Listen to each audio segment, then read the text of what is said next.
What's up, y'all? Welcome back to MSM Audio. I'm Tim. Thank y'all for tuning in. In today's studio session, I'm back in Serato Slab, but I didn't start there. I started in FL Studio, downloaded Serato sample. I wanted to work with, a lot of the native instrument stuff. And I pulled a sample from Contact Leap.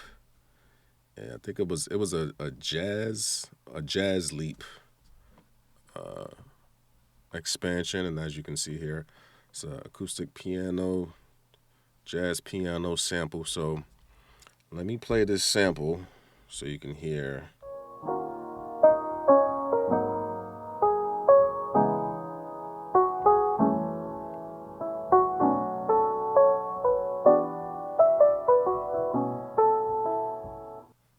So that's the sample, and I couldn't really figure out what I wanted to do with it.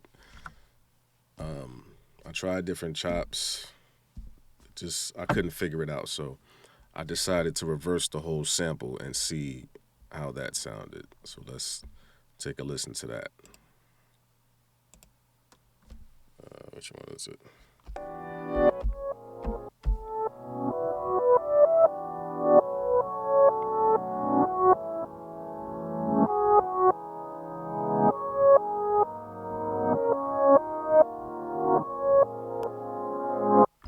So that's how it sounded backwards, and I ended up going with, let's see how it sounded.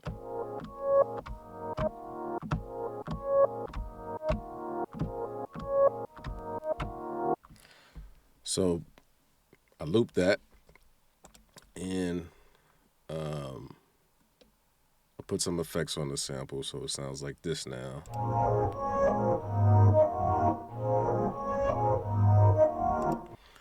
And then I started to add some drums. I think I got a kick and some percussion, I think, to start.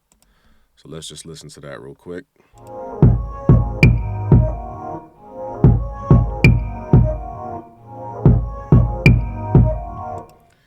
And then right away I was like, nah, this is not going the way I wanted it to go. Like I already couldn't really get the sample right.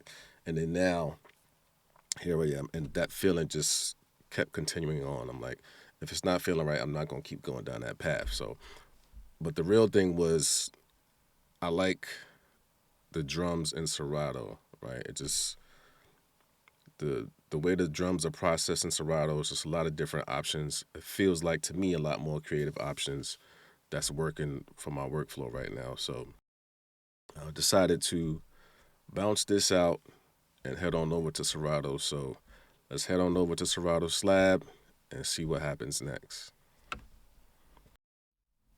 All right, so here we are in Serato Slab, but the sample bounced over. And let's just take a listen to it again real quick.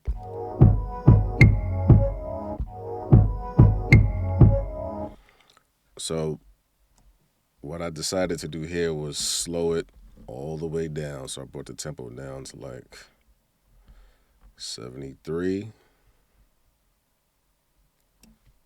And I only kept 2 chops out of this. And it sounded like this.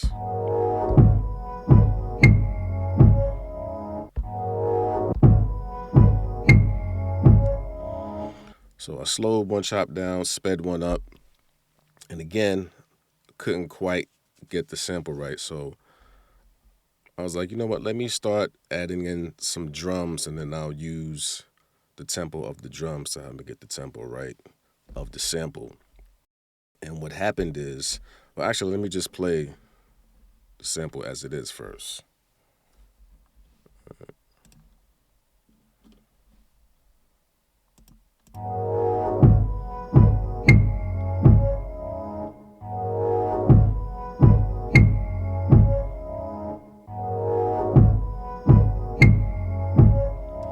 Now, if you listen to it, it's a little bit out of time, right?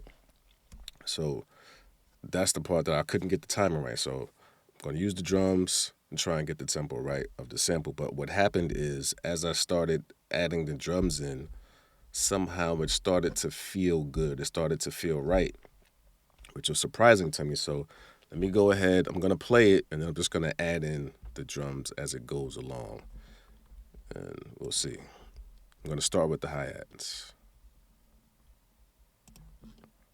All right. Hold on. Let's get the hi-hats. There we go. This one.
Right? So it was out of time, but as I started adding in the drums, right, it gave the track a little bit more character. And it was just a reminder to me that sometimes, the magic is in sometimes being offbeat. And it was also a reminder just creatively to keep that in mind. Like everything doesn't have to be so perfect and in time and in tune, and in terms of creativity, just to stay in explore mode, right? And adding that to the different things to try, like moving things out of time, moving things off of the grid, because you never really know, what might happen and what magic lies behind it. This whole process this was a mistake, right?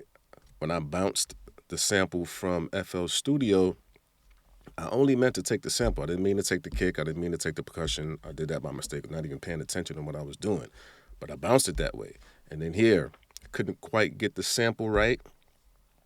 And I decided to use the tempo of the drums to fix the tempo of the sample.